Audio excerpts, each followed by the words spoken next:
Hello, here is another debugging demo with the same project, the lang project that I downloaded from the defects4j database. Now you can see that we skipped the second bug because not all bugs available in the database are can compile on Java 8, so we're gonna have to skip some of them. All right, so this is the third bug. So it's the same project, but it's not the exact version of it, so it's slightly different. Now let's run the test cases here, test suites, and see what we have to work with.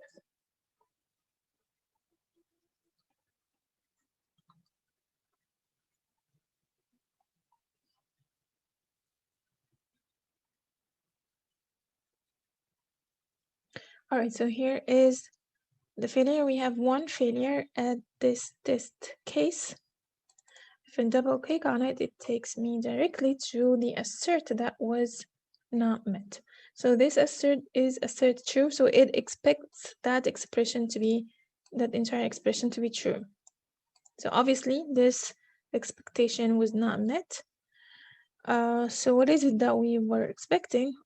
We are calling the createNumber function from the numberDetails class and expecting what returns should be an instance of type double.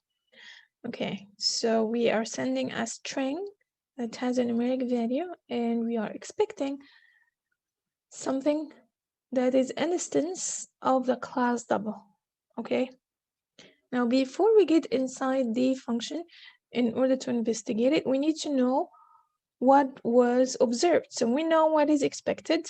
Obviously, this expectation was not met. So before we get into the details, we need to figure out what was observed so that we can compare them and have an idea to what to look for when we step inside the function. So I'm just going to put a breakpoint here and run this in debug mode. All right. Okay, so we need to know what returns from here. Okay, so that's the nice thing about having the ability to execute expressions. So we can know what returns from the function without losing the debugging session. If we add it to the expression, so we highlight the expression that we want to be evaluated, and right click, and we go to watch. So it will be added here in the expressions and it will be evaluated. So again, it shows us the value, but it doesn't show us the type. Okay, here another thing about having expressions is that we can add our own code to get more information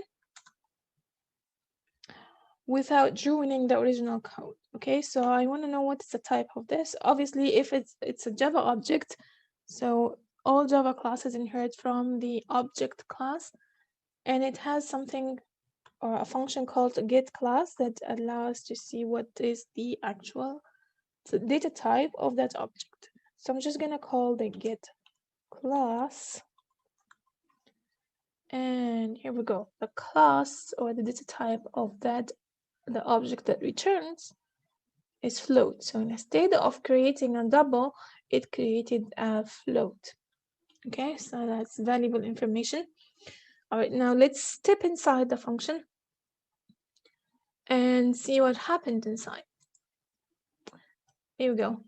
Now, this time, we don't have an exception. Remember when we had an exception in the previous demo? It was great because exception gave us the exact line where the problem happened. Now we don't have that luxury. We need to figure out where to go. Now you can see this function is a very big function. Here it starts at 142 and it keeps going until 295. That's a very big function, and it has multiple exit points. So for those who advocate to having to understand all the details of the programming logic, you're going to spend a lot of time trying to understand the details of the function And these details actually, first of all, you don't need them. Second of all, I argue that they add distraction. So they are, it's not only that they are needed, they also can be harmful because the details can be distracting. Okay, so what should we do then? Now, we have an idea that we are supposed to create a double. So there is, just like the last time we had create integer, create long. Now, there should be something that creates double, and there should be something else that creates float.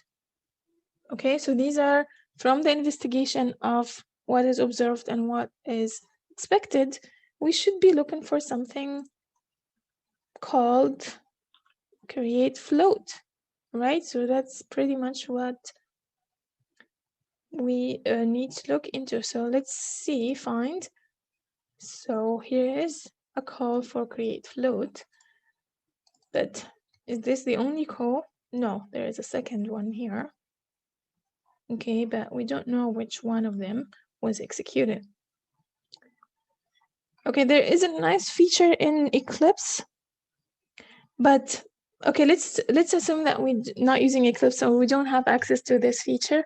First, what should we do before we investigate the details? We need to figure out which line was actually executed. So here's a create float, and it returns, and then there is another create float, and then return. So it must be one of them. It cannot be both.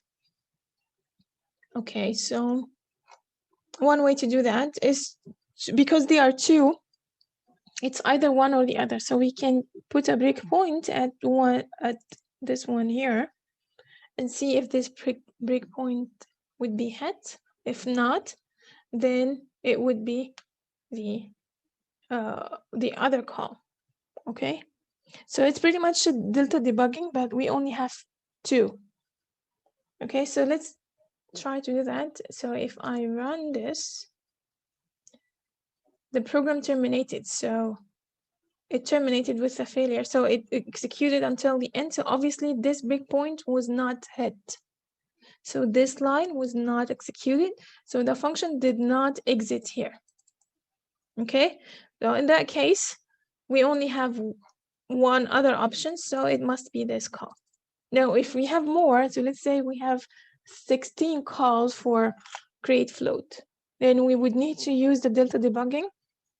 We put a breakpoint after the first 8.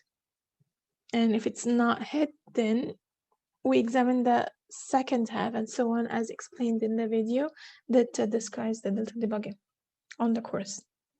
Okay, but we only have 2, so it's either one or of the 2. Or, so we know it's going to be this line. Okay, so we will have to rerun the debug session, and we will stop at this line before we start the investigation process. Okay, and the other thing that now we are using Eclipse, so there is another feature that we can use. Okay, so I'm gonna rerun the debug session here.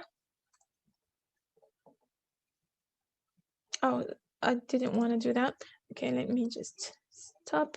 I had a breakpoint inside the function, and if you remember from the previous demo, this function is called multiple times. So we need to put the breakpoint here first. Stop at it, and then we step inside the function from here. All right, so we are at the right place. Now we step inside. Okay, so here's the nice feature I was talking about. We can have what's called a function breakpoint. So this breakpoint, if we go to the properties, if it's put at the header or the definition line of the function, then it's a function breakpoint. What does that mean is that we can make it stop or pause at the entry, so at the first line, as if we have the breakpoint at the first line of the function, or we can make it stop at the exit, which means that it's going to pause right before the return of the function. And this feature is very nice when we have a function that has multiple exit points like this one. So it saves us a lot of investigation. And I think several other IDEs also have similar feature, so but not all of them. But so look at your IDE and try to figure out what features can be helpful. Okay. So I'm gonna apply, and then we'll continue. So it will stop right before it exits. So this is the exit point. All right, and it exits after it created a float. Okay, but there is a create double here. So this one is the one that was supposed to be executed, but obviously it executed this. So if we go back the control dependency tree, this line depends on this line. Okay. So we know both the control dependency and the data dependency concepts. Okay, now here there is control dependency because there is a guarding condition, and there is also data dependency, but there is no problem with the data because this is the value that we sent. Okay, so there is not a lot of data manipulation here. It's just the value that we sent, and then the processing is the problem here. Okay, so this line is the line where the problem is. It should not be executed, but it did. So this is where the root cause of the problem is. So what is it exactly, how to fix it? That's another discussion, as I mentioned, that requires knowledge of the programming logic. But in terms of the localization, we did locate the root cause, which is here. This line is not supposed, or this entire block, because this depends on this.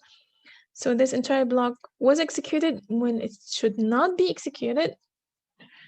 And this block was not executed when it should. So there is a problem here. It's either maybe a missing condition here to skip the return so that it would continue to go here, or maybe there is a missing condition that should skip the entire block. Okay. Now the discussion of the fix is different than the discussion of the localization, as I mentioned before.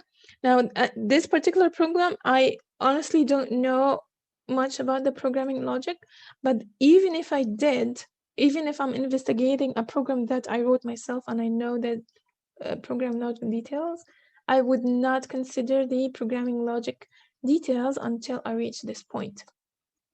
Okay, from here I look into the details of the logic to figure out what would be the best fix, or talk to someone who already knows if it's not my code. Okay, if we look at the fix here, we can see that it was, yeah, the part of the code that we were looking at. And yeah, so there was a guarding condition that would prevent this. So that was what I was considering, what we were like, this is the part of the code that we were looking at, and it was supposed to be, they actually did add a guarding condition to skip this code based on a certain condition. All right, so that's it. Thank you very much.